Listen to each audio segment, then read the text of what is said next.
जब आप मंदिर में जा रहे हो तो आप कामनाओं को लेकर नहीं जा रहे हो, बल्कि आप दृष्टि में भगवान को रखे हो।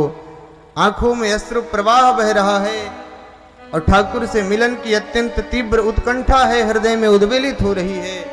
इस भावना से मंदिर में जाना आपका सार्थक है।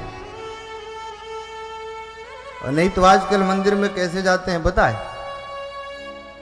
मुझे तो लगता है कि मंदिर में जब व्यक्ति जाता है तो भगवान भी छुपने लगते हैं।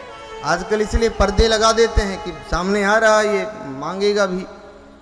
भगवान भी कहते हैं कि भाई जल्दी पर्दा डालो, ये ऐसा आदमी आ रहा है, इसको देख के माथा खराब हो जाएगा अभी। और जब जाते हैं तब भीख मांगने की तो झड़ी लगा देते हैं। न जाने कितने डिजायर्स हैं हमारे, न जाने कितनी कामनाएं हैं हमारी।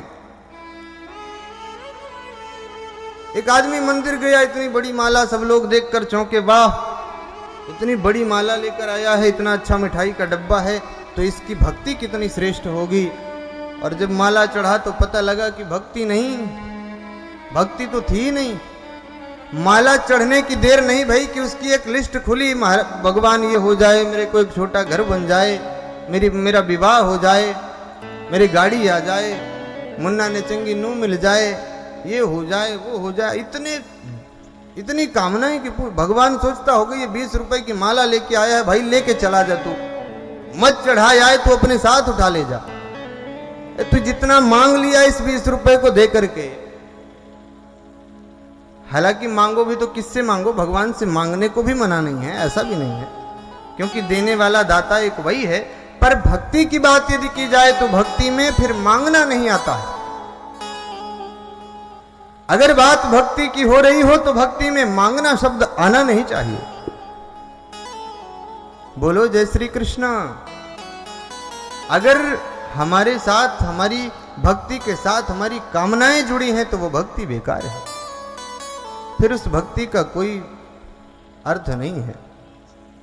और आज का आदमी तो वैसा है कि महाराज, एक आदमी रोज मंदिर जाता था और जो मंदिर में चढ़ाता वो सब लिखता जाता। आज 30 रुपए का भोग खरीदा, 20 रुपए की माला, तो 50 रुपए हो गए। वो सब लिखता गया। 3 साल के बाद जब हिसाब किया तो उसका 3 लाख रुपए खर्च हुआ। उसने भगवान से कहा कि भगवान कुछ नहीं देना तो यार वही लौटा दे जो तू आज तक ले लिया मेरे से।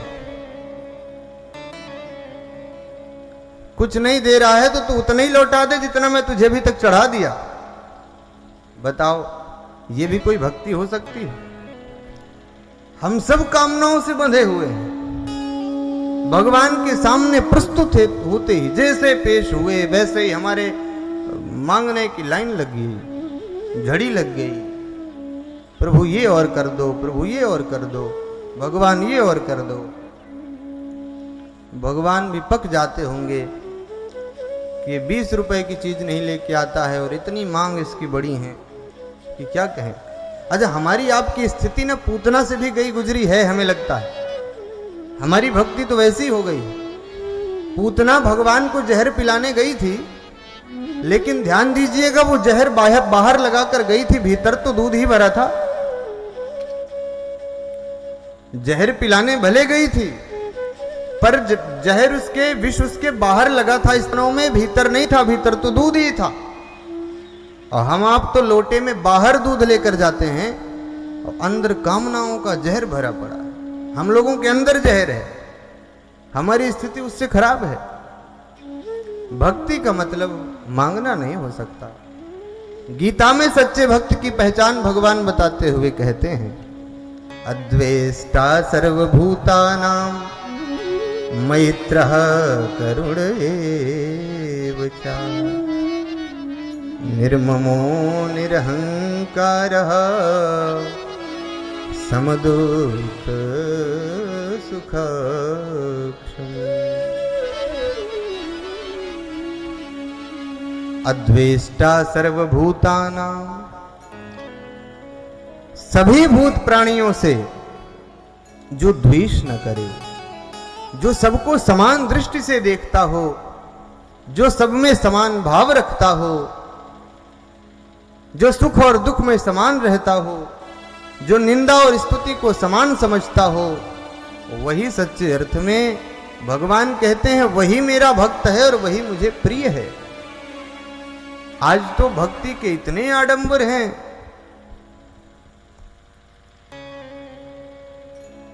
ये सब जितने भी कृत्य हम भक्ति के दिखाते हैं ये खाली लिफाफे हैं।